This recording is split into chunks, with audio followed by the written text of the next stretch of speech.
नमस्कार, मी तेजश्री आज बनवणार आहे उन्हाळा विशेष खमंग खुसखुशीत मस्त असे तोंडाची चव वाढवणारे थालीपीठ। कारण उन्हाळ्यामध्ये बऱ्याचदा आपल्याला स्वयंपाक करण्याचा कंटाळा येतो, गरमही फार होतं, शरीराला थंडावाही मिळण्याची गरज असते। म्हणूनच आज भरपूर सारे वेगळे पदार्थ वापरून हे थालीपीठ मी आज तुमच्या सोबत शेअर करणार आहे। चला तर मग लगेच या खमंग खुसखुशीत रेसिपीला सुरुवात करूया।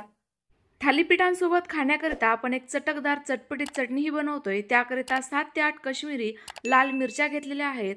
सोबतच घेऊयात एका लिंबा एवढी चिंच। या चिंचेतील संपूर्ण कचरा मी साफ करून घेतलाय। आता हे साहित्य आपल्याला कोमट पाण्यामध्ये भिजत घालायचंय, जेणेकरून हे कमी वेळात अगदी छान असं मऊसूत भिजेल। तुमच्याकडे वेळ जास्त असेल थंड पाण्यात भिजत घातलं तरीही देखील चालेल। आता 15 मिनिटे हे साईडला ठेवून देऊयात आणि आता थालीपीठांकरिता एक वाटण बनवून घेऊयात।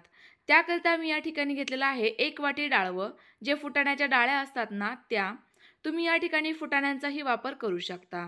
आता या आपल्याला मिक्सरला दळून घ्यायच्या आहेत। याची छान अशी पावडर बनवून घ्यायची आहे। या डाळ्यांचं उन्हाळ्यामध्ये सेवन करणं फारच पौष्टिक ठरतं। यामध्ये भरपूर सारा फायबर तर आहेच, पण शरीराला देखील थंडावा देतं।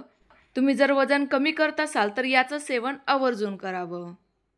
आता घेऊयात 1 कप ज्वारीचं पीठ। ज्वारीच्या पिठाऐवजी तुम्ही बाजरीचं पीठ देखील वापरू शकता, पण बाजरी ही उष्ण असते, त्या मानाने ज्वारी थंड असते, म्हणून ज्वारीचंच पीठ वापरलंय। आता या पिठांना थोडासा चिकटपणा यावा, आपले थालीपीठ मऊ सोबतच अजिबात तुटू नये याकरिता अर्धा कप गव्हाचं पीठ घातलंय। आणि सोबतच घालूयात 1 वाटी बारीक चिरलेला कांदा।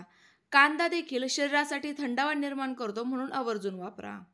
आता घालणार आहोत 1 कैरी, जिची मी साल काढून नंतर किसून घेणार आहे। सध्या कैरीचा सीझन आहे म्हणून कैरी वापरतीये। जर तुमच्याकडे कैरी नसेल तर याऐवजी भोपळा, कोबी असे कोणतेही पदार्थ तुम्ही यामध्ये घालू शकता। तर 1 कैरीचा किस साधारणतः 1 वाटी भरला, हा देखील यामध्येच घालूयात।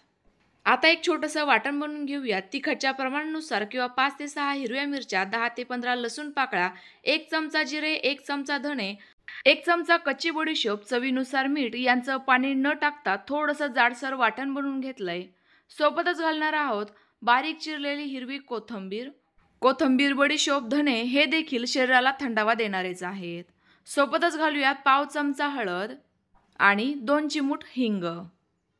सुरुवातीला आता हे संपूर्ण साहित्य मिक्स करून घेऊयात आणि आता यामध्ये थोडं करत पाणी घालून भाकरीच्या कणकेपेक्षा थोडीशी सैलसर कणिक भिजवून घेऊयात। थोडीशी सैलसर असावी, जास्तही सैलसर भिजवू नका, कारण याला नंतर देखील पाणी सुटतं। यामध्ये कैरी वापरलेली आहे, त्याला देखील पाणी सुटतं।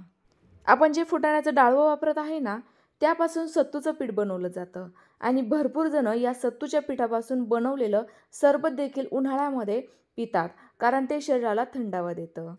आपण सरबत न बनवता थालीपीठ बनवत आहोत, कारण यापासून बनवलेले थालीपीठ खूपच खमंग, खुसखुशीत आणि चविष्ट तयार होतात।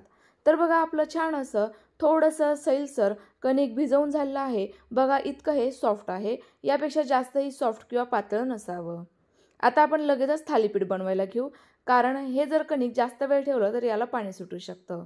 आता एका बाउलमध्ये पाणी घेतलंय, त्यामध्ये सुती रुमाल बुडवलाय, हा छान असा घट्ट असा पिळून घ्यायचा।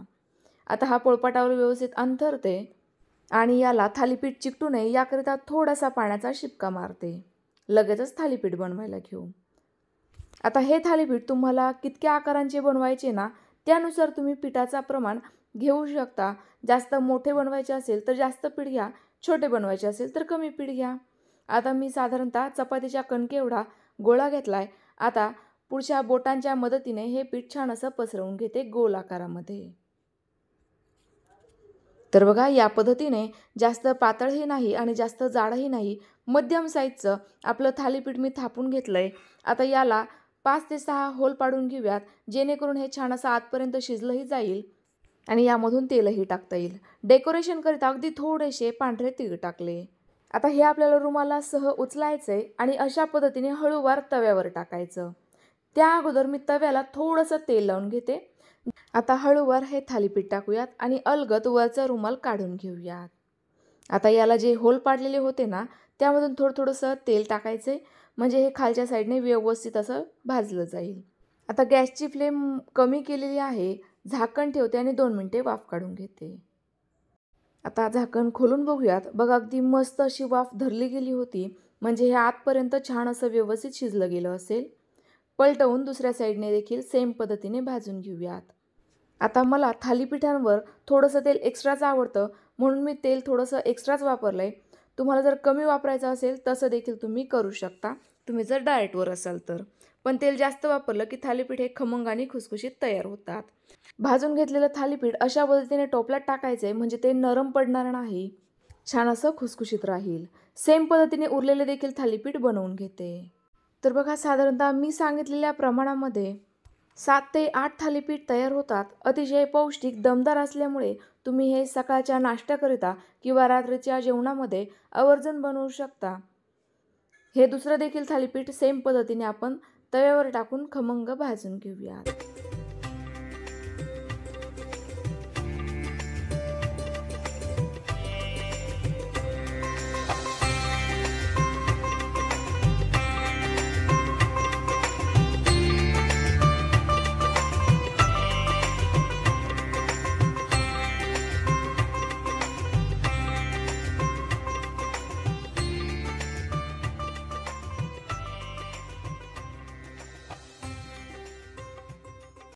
हे तयार झालेले थालीपीठ तुम्ही दह्यासोबत, लोणच्यासोबत, एखाद्या चटणीसोबत किंवा कढीसोबतही खाऊ शकता. प्रचंड भारी लागतात. पण मी हे आज कांद्याच्या चटणीसोबत खाणार आहे. पटकन चटणी दाखवते. तर बघा एवढ्या वेळामध्ये आपली मिरची आणि चिंच अगदी छान अशी व्यवस्थित मऊसूत भिजलेली आहे. ती आपण पाणी निथळून या मिक्सरच्या भांड्यात टाकूयात आणि याचं छान असं स्मूथ वाटण बनवून घेऊयात. गरज वाटल्यास थोडंफार पाणी तुम्ही वापरू शकता. उरलेलं पाणी देखील आपण नंतर चटणी बनवतानाच वापरणार आहोत. आता आपण हिला फोडणी देऊयात. त्याकरिता गॅसवर एक कढाई ठेवली आहे. यामध्ये 3 ते 4 चमचे तेल टाकते. तेल हलकंसं गरम झालं की मग टाकूयात 1 चमचा मोहरी. मोहरी छान अशी फुलली गेली की 1 चमचा जिरेही टाकायचेत. हे देखील छान असे फुलले गेलेत. आता टाकूयात 1 चमचा कलौंजी. हे टाकणं पूर्णतः ऑप्शनल आहे. याऐवजी पांढरे तीळ वापरले तरी देखील चालणार आहे. 1 चमचा कच्ची बडीशोप वापरली आहे. आता टाकूयात 1 वाटी बारीक चिरलेला कांदा. आता हा कांदा आपल्याला छान असा सॉफ्ट होईपर्यंत खमंग परतवून घ्यायचा आहे. ही चटणी 7 ते 8 दिवस फ्रीजशिवाय आणि फ्रीजमध्ये 15 दिवस टिकू शकते. त्यामुळे कांदा आपण छान परतवून घ्यायचा आहे, म्हणजे चटणी व्यवस्थित टिकेल. आता घालूयात 1 वाटी बारीक चिरलेला टोमॅटो. हा सुद्धा सॉफ्ट होईपर्यंत परतवून घेऊयात. टोमॅटो पटकन मऊसूत व्हावा याकरिता चवीनुसार मीठ टाकूयात आणि पुन्हा एकदा मिक्स करून शिजवून घेऊ. तर बघा काही वेळानंतर टोमॅटो छान असा सॉफ्ट झालेला आहे. आता हे एका साईडला ओढून घेते आणि शिल्लक तेलामध्येच लसूण परतवून घेऊयात. साधारणतः 7 ते 8 लसणाच्या पाकळ्या मी फक्त थोड्याशा ठेचून घेतलेल्या आहेत, जाडसरच ठेचलेल्या आहेत. या देखील खमंग परतवून घेते. बघा अगदी छान असं संपूर्ण साहित्य व्यवस्थित परतलं गेलं आहे. आता आपण मगाशी तयार केलेली लसूण आणि चिंचेची चटणी टाकूयात. तुम्हाला जर ही चटणी अजून थोडीशी तिखट हवी असेल तर रेग्युलरचं तिखटही यामध्ये थोडंफार घालू शकता. पण ही काश्मीरी लाल तिखट आहे. हिचा रंग छान येतो आणि अगदी थोडासा तिखटपणा येतो, त्यामुळे मी लाल तिखट वापरलेलं नाही आहे. मिरच्या भिजवलेलं जे मगाचं पाणी शिल्लक होतं ते या भांड्यामध्ये टाकले. हे भांडं छान असं विसळून घेतलंय आणि यानुसार चटणी थोडीशी सैलसर बनवून घेतली. सोबतच 1 चमचा गूळ टाकूयात, यामुळे चटणीची टेस्ट बॅलन्स होईल. पुन्हा एकदा व्यवस्थित मिक्स करून घेऊयात. तर बघा ही थोडीशी सैलसर आहे, इतपतच ठेवायची आहे, जास्तही पाणी वापरू नका. आता यावर झाकण ठेवून कमी गॅसवर शिजवून घेऊयात. तर बघा काही वेळानंतर या चटणीला छान असं तेल सुटलेलं आहे. ही व्यवस्थित शिजली गेली आहे. बरंचसं पाणी अटलं गेलंय, कारण यामध्ये आपल्याला अजिबात पाणी राहू द्यायचं नाहीये. यामुळेच आपली चटणी जास्त काळापर्यंत देखील टिकू शकते. पाणी जर राहिलं तर ही चटणी टिकत नाही. चटणी तयार झाली आहे. मस्त चमचमीत आणि टेम्पटिंग दिसते. लगेचच सर्व करायला घेऊयात.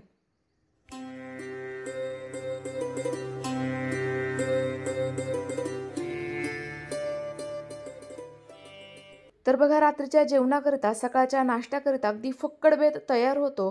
तुम्ही देखील घरी एकदा तरी नक्की ट्राय करा. ही टेम्पटिंग चटणी बघून आणि खमंग खुसखुशीत थालीपीठ बघून माझं तर काय मोह आवरत नाहीये. मी लगेचच खाऊन बघते.